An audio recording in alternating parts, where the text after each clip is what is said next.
2 blessés par balle, 31 interpellations, c'est le bilan d'une nouvelle nuit d'émeutes à Ferguson. 10 jours après la mort de Michael Brown, les tensions raciales restent fortes dans cette ville du Missouri. Hier soir, la police est de nouveau intervenue. La garde nationale appelée en renfort reste pour le moment très discrète.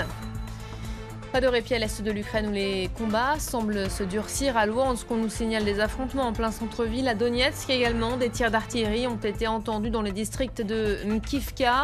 Situation humanitaire également des plus critiques. Les séparatistes accusent Kiev de créer une situation de blocage. Et puis les commémorations du 70e anniversaire de la libération de Paris ont débuté. Le coup d'envoi a été donné ce matin par Manuel Valls. Première cérémonie à la préfecture de police.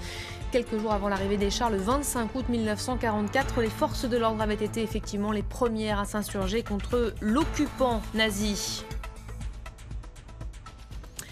Vous regardez France 24, bienvenue donc dans ce journal. L'inquiétude demeure à nouveau au Proche-Orient. Selon des témoins palestiniens, des frappes israéliennes viennent d'être menées sur le nord de Gaza. Un peu plus tôt, Benyamin Netanyahou avait ordonné à Tsahal, avait ordonné à son armée donc de frapper des cibles terroristes dans l'enclave palestinienne. Le Premier ministre israélien souhaite ainsi répondre aux tirs de roquettes survenus dans l'après-midi. 3 engins ont été tirés selon l'État hébreu depuis Gaza et sur la ville israélienne de Beersheba. On ne déplore aucune victime. Cet événement met à mal en tout cas la trêve en cours et les discussions actuellement menées au Caire, dans la capitale égyptienne. Benyamin Netanyahou vient d'ailleurs d'ordonner à ses négociateurs actuellement en Égypte de rentrer immédiatement au pays. On sera un peu plus tard dans l'après-midi avec notre correspondant à Jérusalem pour faire le point. La ville de Ferguson, elle a connu une 9e nuit d'émeutes. 10 jours que Michael Brown, un adolescent noir, a été abattu par un policier et la colère est toujours aussi grande. Les manifestants sont retournés hier soir encore dans la rue. Face à eux, vous le voyez, des forces de l'ordre qui ont dû riposter. On déplore 2 blessés par balle et 31 interpellations. Près de 200 personnes s'étaient mobilisées hier soir, des jeunes de la région, mais pas seulement. Alors qui sont au juste ces contestataires qui font entendre leur voix depuis plusieurs jours maintenant? Élément de réponse tout de suite avec nos confrères de France 2. À la tombée de la nuit, cette avenue est devenue depuis plus d'une semaine le rendez-vous des manifestants, de la police et des médias. On trouve des familles solidaires du jeune noir tué par un policier blanc. Les enfants apprennent les gestes et les slogans. Main en l'air, ne tirez pas. Le policier n'est toujours pas en prison alors qu'il a tiré 6 balles. Et il n'est toujours pas en prison. Il n'y a pas de justice ici. Les prêtres de Ferguson vont passer la nuit ici pour tenter de jouer les médiateurs entre la police et les manifestants.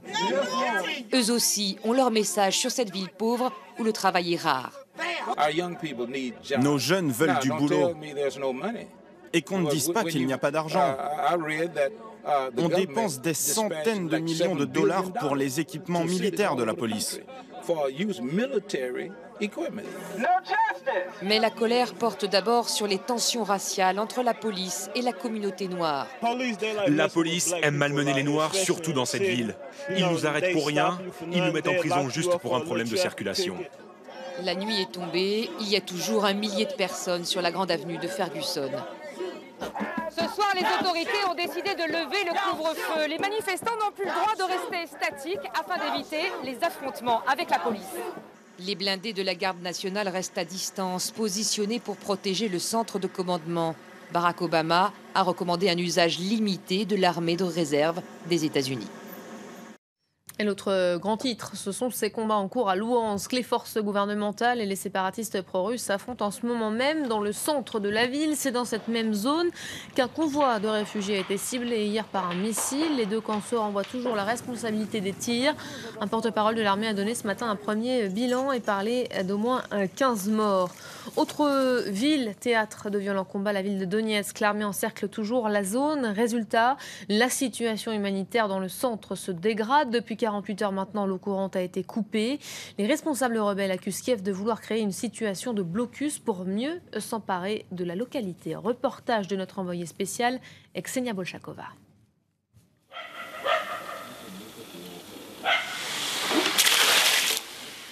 Les flammes ont tout ravagé. Depuis, Petro déblaye tant bien que mal ce qu'il reste de sa maison de famille. Heureusement, il n'y avait personne quand les obus sont tombés. 6 au total. Les impacts sont visibles. Et il est formel, les tirs venaient des positions ukrainiennes. Bien sûr, on sait qui a fait ça. Ça venait de l'aéroport. Il est aux mains de l'armée depuis mai. Et il tire sans cesse de là-bas. Les éclats de ces obus, eux, ont touché les bâtiments alentours, comme cette église. Voilà les petits bouts qui sont restés. C'est du métal. Tiens, prends-les. Tu peux les peser. Et ça a volé partout, sur tout le quartier. Nous prenons la route. Les rues sont désertes. Et un peu partout, ces traces laissées par les bombardements de la veille. Regarde là-bas. Ça, c'est le palais des sports et de la jeunesse. Toutes les vitres ont été soufflées. Mais pour Tatiana, chauffeuse de taxi, difficile de nommer les responsables. L'armée est invisible. En revanche, des hommes en armes comme ce combattant circulent partout en ville. Ça, c'est un bazooka, t'imagines?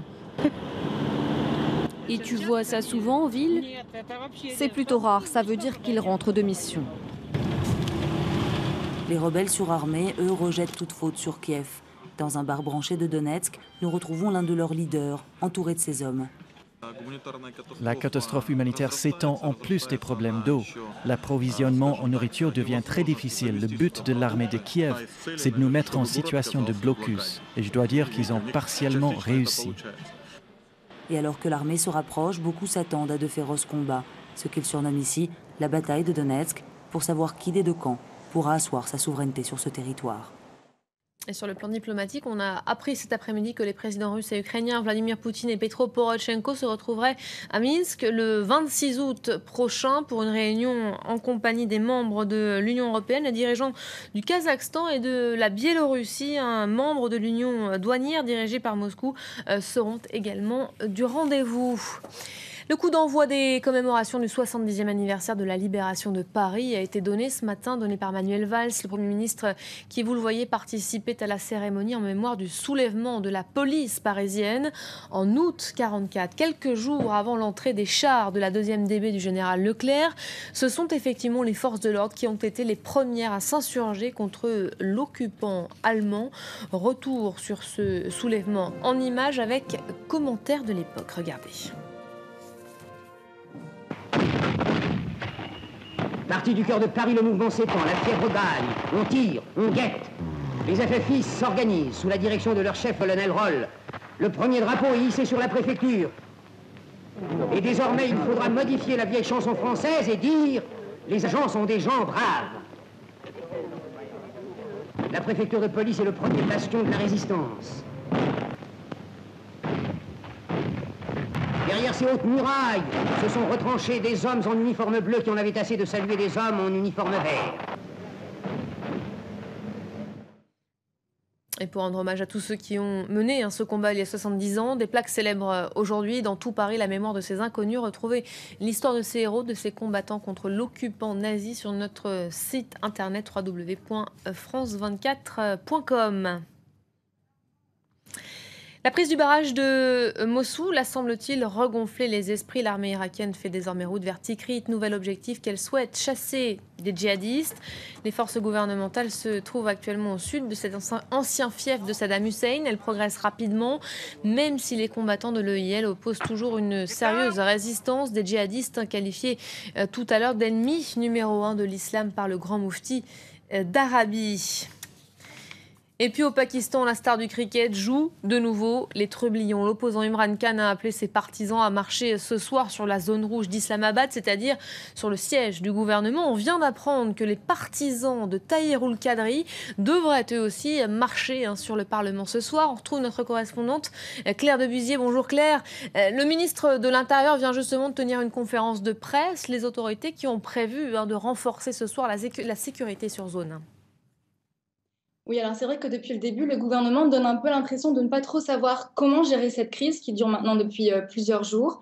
Mais une conférence de presse a été organisée cet après-midi en urgence et le ministre de l'Intérieur a annoncé que le gouvernement était prêt à recompter les voix dans 20 circonscriptions C'est donc un pas vers Imran Khan qui conteste les résultats de l'élection qui s'est tenue l'année dernière. Cette déclaration intervient alors que l'ultimatum posé par Imran Khan au gouvernement doit se terminer dans 2 heures. Et autre annonce importante, la sécurité de la zone rouge, cette zone où se concentrent tous les lieux de pouvoir du pays, va passer sous le contrôle de l'armée. Des milliers de manifestants sont en ce moment rassemblés aux abords de cette zone et semblent décidés à y pénétrer. Voilà, pas sûr que ces gestes en direction de l'opposition suffisent à apaiser, à calmer Imran Khan, qui semble aujourd'hui déterminé à en découdre.